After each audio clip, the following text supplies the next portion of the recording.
No sé por qué. Pero puede dar una señal para que vayan cambiando, ¿no?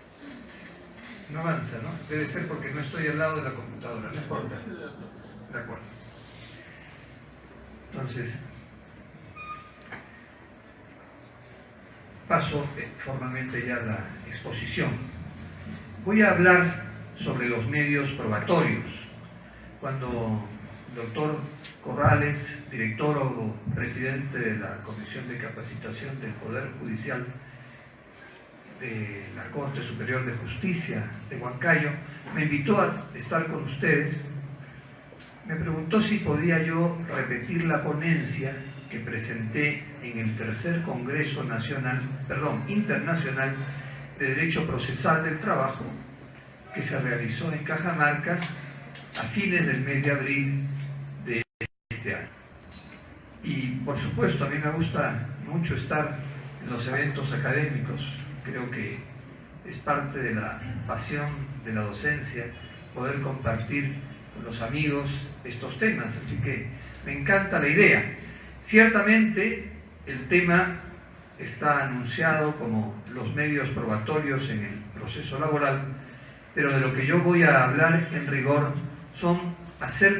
es acerca de los retos de la prueba en el proceso laboral a propósito de la actuación probatoria.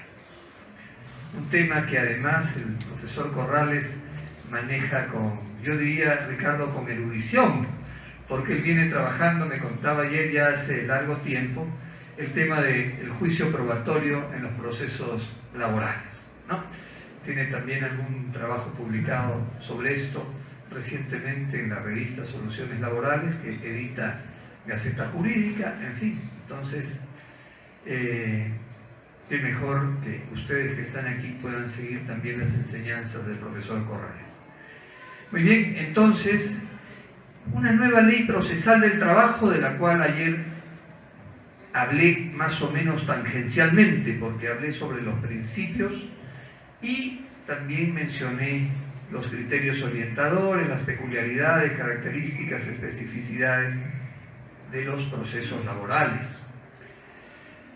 Y es que la nueva ley procesal del trabajo, definitivamente lo dijo hace un momento Ricardo al momento de presentar mi exposición de hoy, dijo, ha significado avances la nueva ley. Sí, ha significado avances. Sería muy interesante, yo voy a preparar prontamente un estudio, un ensayo sobre los avances de la nueva ley procesal del trabajo en un libro homenaje que los profesores de mi universidad, la Pontificia Universidad Católica del Perú, pensamos preparar para el año próximo, en que mi facultad, la Facultad de Derecho, cumple 100 años. Entonces prepararemos un libro homenaje, los profesores, y el tema que yo trabajaré será precisamente los avances de la nueva ley procesal del trabajo. Probablemente desde que se instauró el primer procedimiento laboral especial, allá por 1911, a propósito de los accidentes del trabajo, hasta el día de hoy. ¿Cómo ha ido esto evolucionando? ¿No? ¿Qué pasó en 1936? ¿Qué pasó más adelante en 1900? No recuerdo el año, después en el 71, en el 80, con la ley 26636, hasta llegar a la nueva ley. Ciertamente, entonces, la nueva ley procesal del trabajo implica, quiero decir, avances, pero también implica retos. Tenemos 7 años, ¿no?, en Huancayo, 10 años desde la promulgación de la ley, 10 años poco más, y la ley plantea retos. Tan plantea retos que ya creo que hay, si me equivoco, por lo menos 2 proyectos de reforma, ¿no? Por lo menos 2 proyectos de reforma de la nueva ley procesal del trabajo. Uno que ha trabajado un grupo de estudio e investigación a cargo del doctor Gino Yangali Iparraguirre, magistrado, juez superior de una de las salas laborales de la Corte Superior de Justicia de Lima, y me parece que Javier Arévalo tiene a su cargo también, estimado amigo, juez supremo, tiene a su cargo también otro proyecto. Entonces, una ley tan jovencita, tan nueva, una niña a la que hoy le vamos a cantar Happy Birthday con apenas 7 años, ¿no?, ya está siendo cuestionada a propósito de ciertas modificaciones, cosas que quizás no han andado. Ayer hablábamos aquí respecto a que la celeridad marcha, pero como en Lima no. Entonces, si tenemos un proceso por audiencias, una audiencia de conciliación y una de juzgamiento, ¿eso se debe mantener o es mejor hablar de una audiencia única en todos los casos? En fin, entonces digo, una nueva ley procesal del trabajo que implica avances, ha implicado avances, es verdad, pero que también implica retos.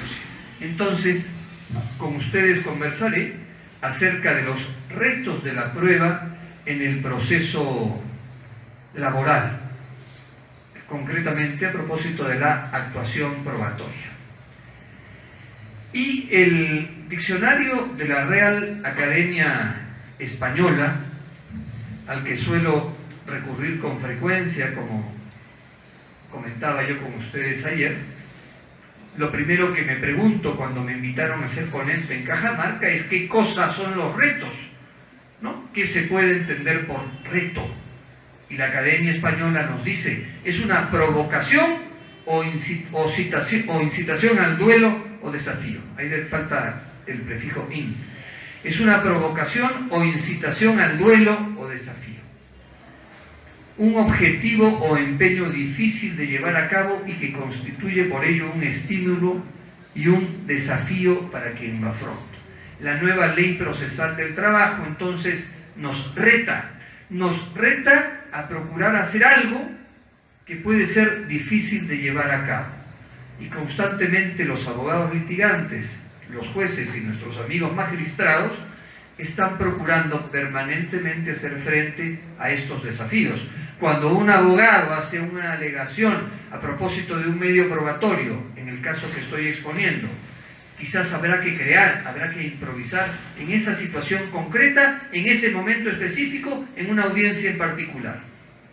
Entonces, permanentemente enfrentamos retos.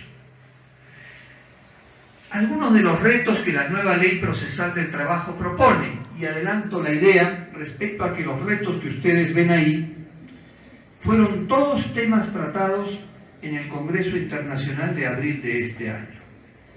Por ejemplo, un primer gran reto, la satisfacción de los principios del derecho procesal del trabajo y de los criterios orientadores del proceso laboral. ¿Cómo concretarlos? Y uno de los temas en el Congreso de abril fue precisamente la conciliación. Mario Pasco gustaba de recordar que la conciliación tiene un rol hipervalorado. Hablaba acerca de la hipervaloración de la conciliación, citando a un profesor español, Eugenio Pérez Botija. Y es que la conciliación tiene un rol importante en los procesos laborales. Si los créditos laborales tienen carácter alimentario, como lo comenzábamos ayer, deben estar en un proceso célere, y la conciliación nos ayuda a terminar prontamente el proceso laboral. Se tocó el tema de la conciliación en el Congreso de Cajamarca. Luego, otro gran reto, la apertura a la intervención sindical en el proceso laboral, cosa que toca nuestra nueva ley procesal del trabajo, a manera de reglas de comparecencia, reglas especiales de comparecencia al proceso. Otro gran reto, la facilitación del proceso de ejecución de sentencia. El gran nuevo calvario, decía el doctor Pasco, uno litigó largo tiempo, obtiene una sentencia favorable, pero luego tiene que ejecutarla. Con la regulación del Decreto Supremo 380-PR, antes de que se llevara a cabo la promulgación de la Ley 26636, un joven abogado, estimado amigo Paul Sumar, del Cusco, hizo un estudio muy concreto y decía que la etapa de ejecución de sentencia a veces duraba más, si mal no recuerdo, que el propio proceso de conocimiento ordinario para llegar a declarar el proceso. Duraba más. Entonces el pobre hombre que ya había litigado 5, 6, 7, 8 años, tenía a veces que tomarse un largo tiempo más, o en todo caso la mitad, 8 más 4 de ejecución son 12, para poder cobrar. Entonces es un reto también encontrar medidas adecuadas para ejecutar la sentencia. Y en el Congreso de abril se tocó precisamente las medidas para la ejecución forzada. Y otro gran tema fue el de la prueba, la actuación probatoria. Si mal no recuerdo, Ricardo, tuviste una ponencia sobre este tema, lo veía ahora en el programa del Congreso, recordando aquello. El tema probatorio, y fue el tema que me encomendaron, plantear retos al propósito. ¿Qué retos genera la actuación probatoria? Y el tema tiene tanta importancia que en el Congreso Nacional de Derecho del Trabajo y de la Seguridad Social, que se realizará prontamente en Chiclayo este año, hay un panel dedicado también a la prueba. Uno de los panelistas será, por ejemplo, el doctor Chávez Paucar, juez superior en una de las salas laborales de Lima. Estimado amigo, recientemente incorporado a la Sociedad Peruana de Derecho del Trabajo y la Seguridad Social. Y aprovecho, estimadas amigas, estimados amigos, para hacer un publicherry. El 26 y 27 de octubre de este año será el Congreso Nacional en Chiclayo. Están todos cordialmente invitados, pueden encontrar la promoción del evento, la publicidad, las características, etcétera, en la página web de la Sociedad Peruana de Derecho del Trabajo y de la Seguridad Social. www.spdtss.org, creo que eso es. org.p, no me acuerdo. Org. .org, ¿no?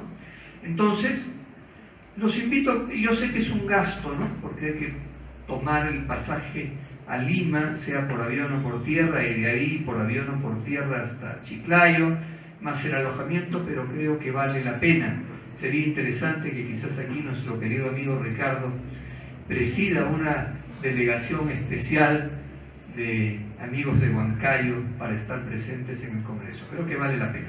Pero bueno, cierro el publicherry, ¿no? Oye, el presidente de la sociedad no me paga por hacer esta propaganda, voy a cobrar, ¿no? Entonces, sería interesante que puedan estar. Cierro el tema, quería recordar que el tema probatorio será también punto de análisis en este Congreso Nacional.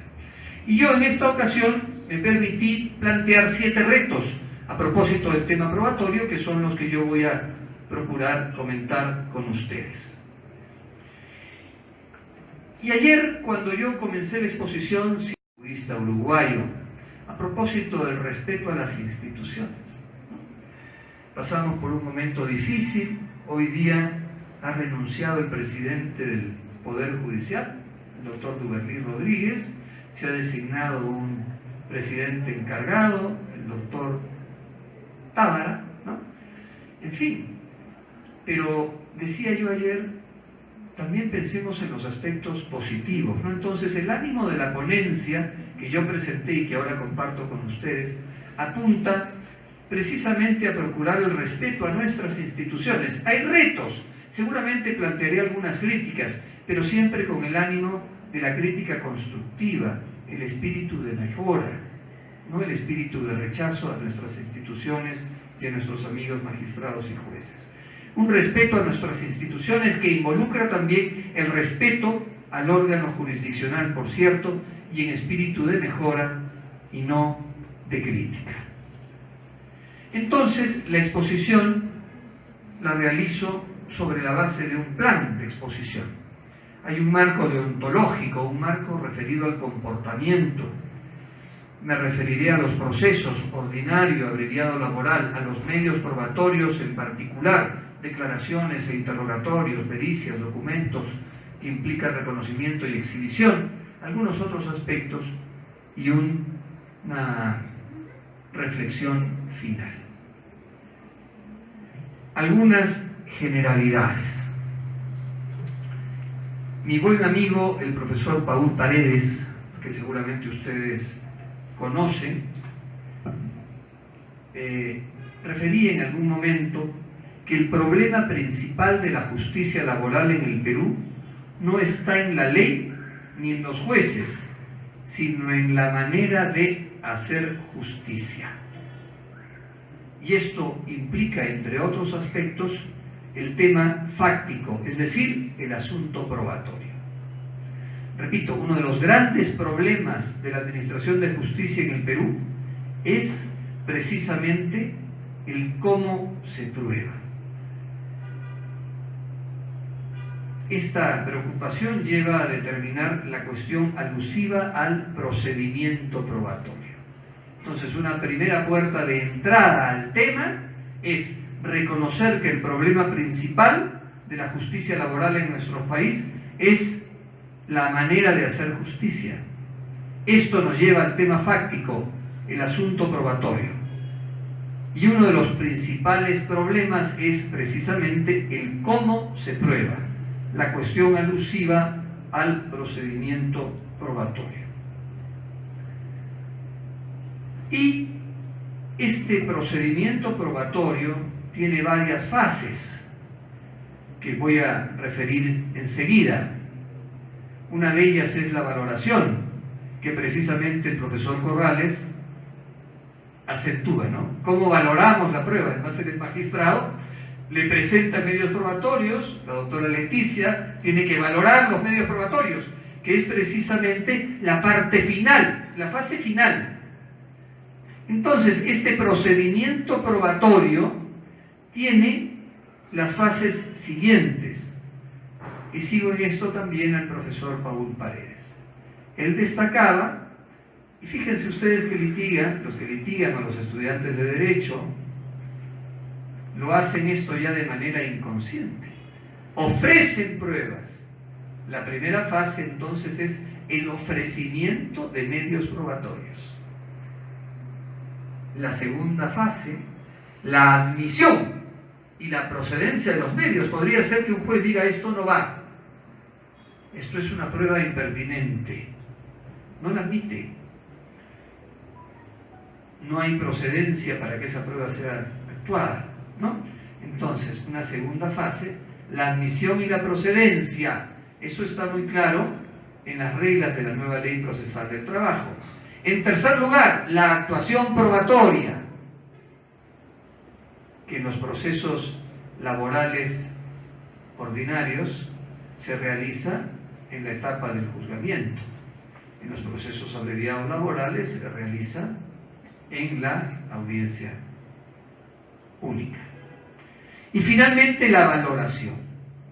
Entonces, 4 grandes fases o etapas del procedimiento probatorio: el ofrecimiento, la admisión y procedencia, la actuación probatoria y la valoración. El acento mío estará puesto precisamente en la actuación probatoria. Y en primer término, decía yo, debo hablar de un marco deontológico, es decir, qué comportamiento debemos asumir las partes cuando ofrecemos nuestros medios probatorios. Ante todo, para tocar este tema, como seguramente múltiples temas, varios temas a propósito del proceso laboral, está en el respeto, la valoración de la dignidad de la justicia y la moralización del proceso. La dignidad de la justicia y la moralización del proceso, frase esta última utilizada por el profesor Juan Monroy Gálvez. Cuando uno va al proceso tiene que respetar la dignidad de la justicia y debe respetar la moralización del proceso. Entonces tenemos los abogados que cumplir ciertas reglas de conducta. Ayer, el estimado panelista, doctor Esaú Chanco, recordaba el tema de la buena fe. Cuando empezó en su intervención como panelista, recordó el tema de la buena fe. Y precisamente la buena fe está vinculada a las reglas de conducta que los abogados estamos obligados a satisfacer. Tenemos que ser leales al momento de participar en un proceso. Uno tiene que ir al proceso respetando, acabamos de terminar el Mundial de Fútbol, respetando el fair play, el juego justo, lealtad a la otra parte, lealtad al juez, lealtad a los magistrados. lealtad en definitiva a esa dignidad de la justicia y a esa moralización del proceso. Entonces, este acatamiento del deber de buena fe nos lleva también a otro tema, el deber de colaboración que tenemos los abogados para con el juez y el deber de cooperación. Tenemos que llevar con nuestros medios probatorios a que la verdad que está en el fondo de la cuestión que implica el litigio pueda ser efectivamente discernida, efectivamente descubierta. Tenemos entonces que cumplir las reglas de conducta. Américo Plá Rodríguez constataba, jurista uruguayo, también constataba que sobre la base del análisis que él hacía de los repertorios de la jurisprudencia uruguaya, el principio de la buena fe del derecho del trabajo se extiende también a la actitud procesal de las partes. La importancia de la actitud procesal de las partes. Entonces, un primer gran reto será precisamente, hago un brevísimo paréntesis, los expertos en docencia universitaria señalan que las diapositivas no deberían tener más de 7 líneas. Hay algunos profesores que ponen hasta 30 líneas en una separata. Lo recomendable es no poner más de 7 líneas, ¿no? Les pido disculpas si en este caso tiene más de 7, pero sucede que he puesto el reto tal cual está en la ponencia presentada, ¿no? Muy bien, entonces, un primer gran reto será precisamente cumplir las reglas de conducta, el respeto, cumplir la buena fe, provocar en definitiva en todos los intervinientes o participantes en el proceso, las partes y sus abogados, también los terceros, testigos y peritos, los jueces, los auxiliares jurisdiccionales, los órganos de apoyo judicial, una sólida percepción sobre la trascendencia de comportarse con sujeción a la buena fe a lo largo del todo el trámite del proceso, de todo el trámite del proceso, de principio a fin, desde que se interpone la demanda, diciendo cosas ciertas, no falseando la información, cuando se contesta la demanda, cuando se actúan los medios probatorios, cuando se logra la sentencia, cuando se apela, cuando se informa ante el tribunal. En realidad, más ahora que informe, será continuar presentando alegaciones en una segunda instancia. Cuando formulamos el recurso de casación, cuando es permisible hacerlo por la cuantía del proceso, por los temas que se tratan. Pero también respeto a la buena fe en el proceso de ejecución de sentencia. El trabajador ya ganó. ¿Por qué le hacemos la vida imposible para que pueda cobrar los créditos a los que tiene derecho? Aquí nuestros amigos jueces eso lo sabrán perfectamente. Hay algunas empresas que ya son conocidas, y no las voy a mencionar, que son expertas en poner trabas para no pagar. Observan el informe pericial, lo vuelven a observar, a veces sin razón, claro que finalmente el juez no se la va a dar.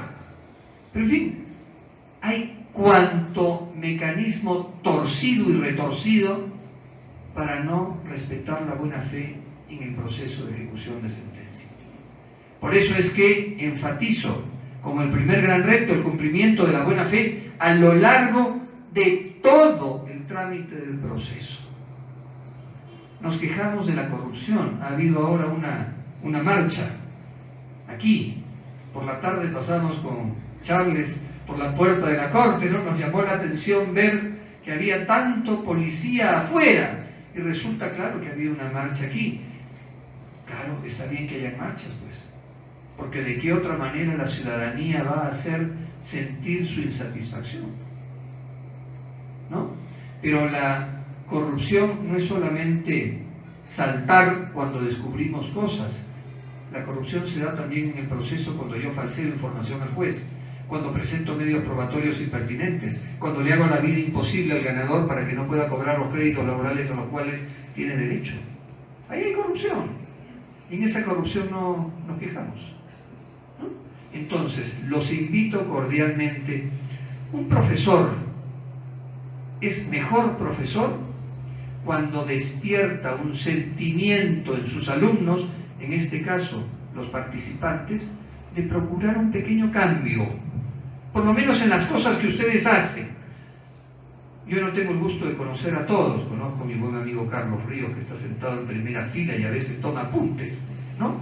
Conozco a Analí Yauri, que ahora no está, y ya la llamé para decirle que no iba a empezar la conferencia si no venía, pero no me ha hecho caso. Llegaste, Analí, ahí está sentada, ¿no? En fin, pero no los salvo ellos dos, no conozco a más. Entonces los invito a que ustedes en sus litigios se pongan a pensar, ¿estoy respetando la buena fe? ¿Eso es construir un Perú mejor? Entonces ese es un primer gran reto. Si quieren lo cumplen y si no, no. Pero tengan presente que eso es también corrupción. Una cosa es una defensa bien llevada, uno puede plantear argumentos audaces en la interpretación de normas, eso es permisible, es ético, pero lo que no se puede hacer es faltar a la buena fe, porque a la larga se le falta respeto a la dignidad de la justicia. Un segundo punto será el tema de los procesos ordinario laboral y proceso abreviado laboral. Recordemos que el proceso ordinario laboral tiene una audiencia de conciliación, tiene una audiencia de juzgamiento, se realiza en acto único. Este acto único engloba la actuación probatoria, que es el tema central de mi exposición. El proceso abreviado tiene una audiencia única que a su vez engloba la actuación probatoria.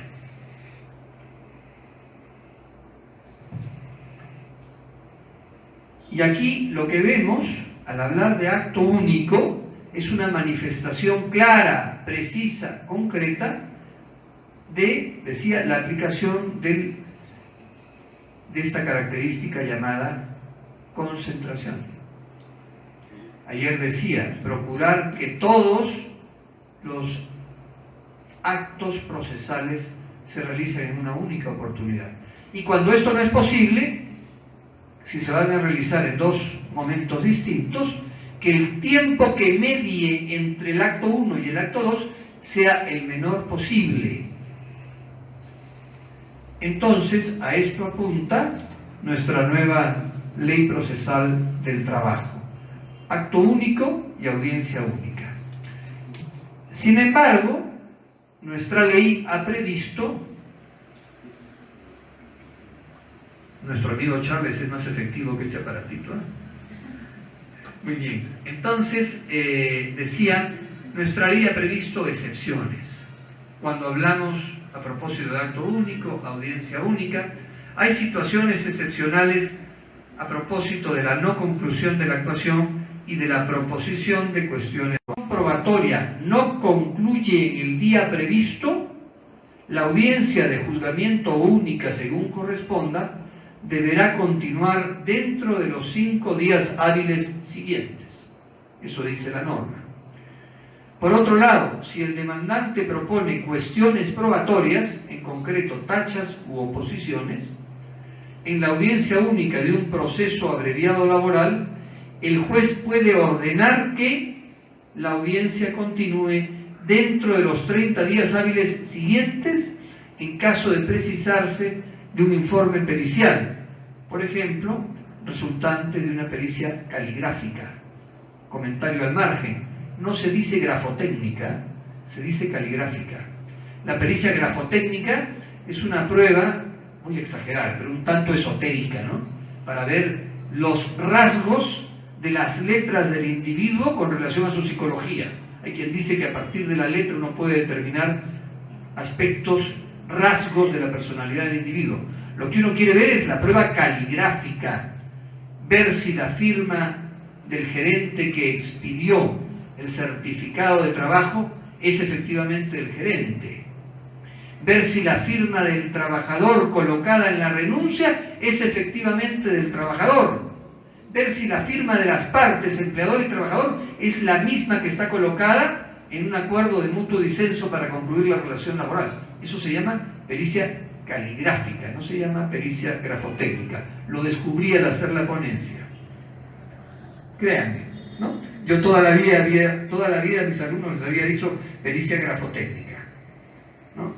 Es un error, hay que procurar siempre hablar bien. Mañana. Muy bien.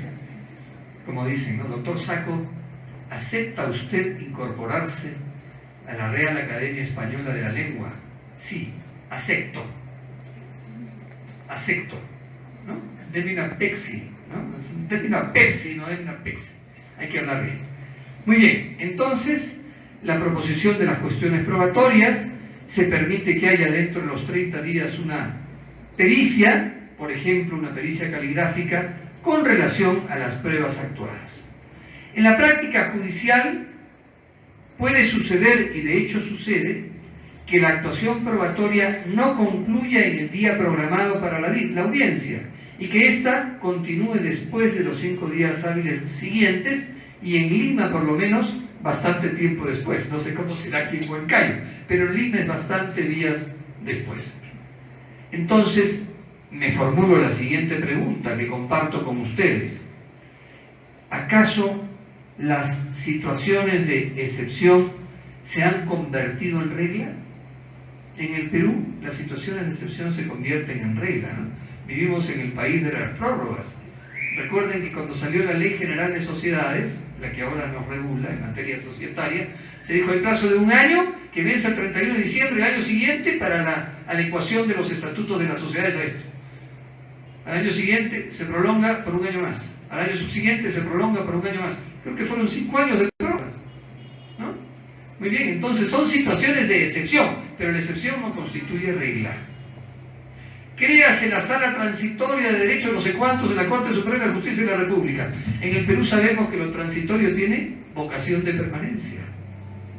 Eso lo sabemos, ¿no? Entonces, volviendo al punto, es que las situaciones de excepción, me pregunto, se han convertido en regla de tal manera que por lo general las audiencias en las que se actúan las pruebas se suspenden y son concluidas en fecha posterior a la prevista inicialmente. Es decir, hacemos de la excepción la regla. Entonces, un segundo gran reto será precisamente procurar que la actuación probatoria concluya en un solo momento. No recurrir a la excepción para patear, si me permiten la expresión, la conclusión de la audiencia, sino procurar que la actuación probatoria concluya en un solo acto, en el proceso ordinario laboral en la audiencia de juzgamiento, en el proceso laboral abreviado en la audiencia única. Todo ello beneficia los atributos característicos del proceso laboral, en concreto la celeridad y la concentración.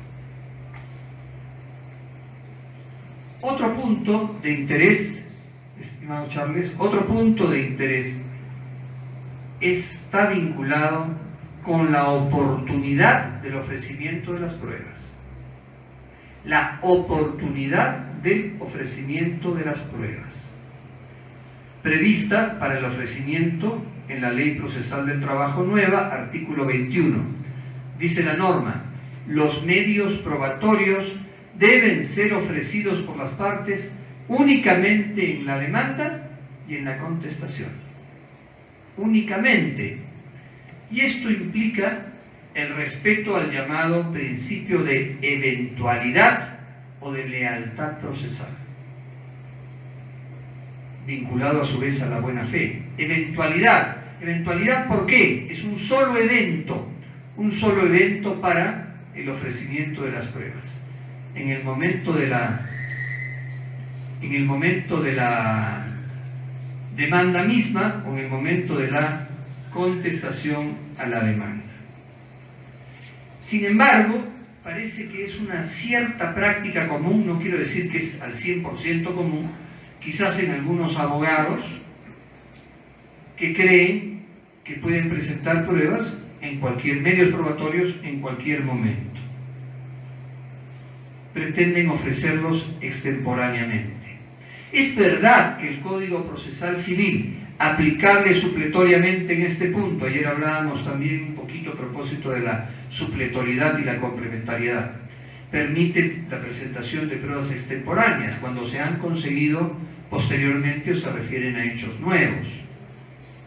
Pero esto no es una regla, estas excepciones no son a su vez regla.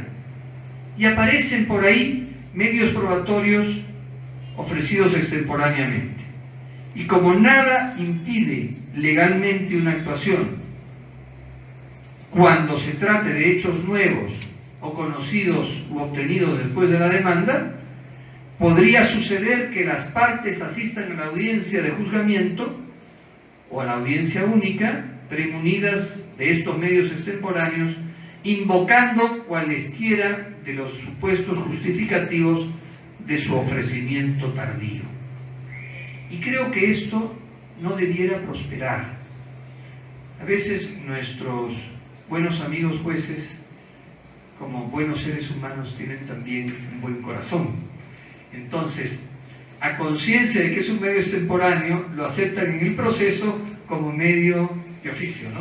Acéptese como medio probatorio de oficio. Creo que ayer lo comentamos también con la doctora Leticia, ¿no? El medio probatorio de oficio. Y yo les decía, evocaba al doctor Pasco, quien a su vez citaba a un profesor brasileño, Plinio de Oliveira. En realidad el juez no debe tener una actitud compasiva hacia el trabajador, piadosa. La piedad o compasión la brinda la ley, no necesariamente el juez, ¿no?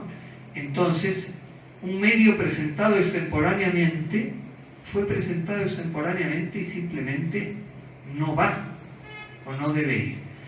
No se pueden tomar las cosas con tanta drasticidad también, porque habrá algunos casos en los cuales es evidente que esto puede ayudar al juez a definir la controversia, y a lo largo, ¿qué es lo que procuramos? Descubrir la verdad. Entonces, habrá algunas circunstancias en que sí, serán excepciones, pero esto no es regla. Entonces, de aquí aparece un tercer gran reto.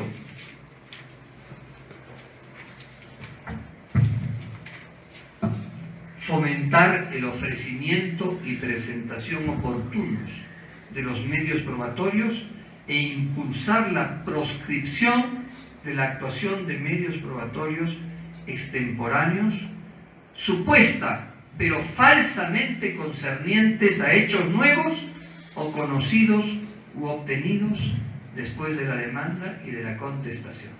Falsamente, y aquí está clara la vulneración de la lealtad procesal, de la eventualidad, de la presentación de los medios probatorios en un solo evento, con la demanda y con la contestación. A veces habían tantas trapisondas, como dicen los españoles, tanta maña, que cuando llevé el curso yo, Derecho Procesal Civil 2, que tocaba el juicio ordinario, el doctor Guillermo Bullman Checa, un gran procesalista, decía una maña que tenían los abogados en la época del Código de Procedimientos Civiles. Como existía esa famosa regulación que decía: si la parte no concurre al momento de la confesión, se le tendrá por consentida en sentido afirmativo todas las preguntas contenidas en el pliego interrogatorio. Ese era el apercibimiento que decía el Código de Procedimientos Civiles. Entonces nos contaba el doctor Bullman, ¿qué hacían los abogados mañosones? Llevaban, porque además el pliego se llevaba al momento de la actuación, llevaban dos pliegos, el bolsillo de acá y el bolsillo de acá. Si la parte no concurría a declarar, sacaba el de aquí, que tenía probablemente unas preguntas más terribles que las que tenía en el otro bolsillo. Como se tenían respuestas en sentido afirmativo, sacaba este pliego. Si llegaba la parte y declaraba, ahí sacaba el otro. Entonces, estas mañas creo que hay que evitarlas, ¿no? Hablábamos ayer a propósito de los turnos procesales. Hoy día eso se ha salvado, me recordaba Ricardo, con el tema de la distribución aleatoria gracias al sistema. El doctor Guillermo Gulman nos contaba, cuando éramos alumnos, cómo el abogado esperaba a que estuviera de turno un juez amigo para presentar en ese momento la demanda. E iba calculando, ¿no? Cuando yo presente la demanda,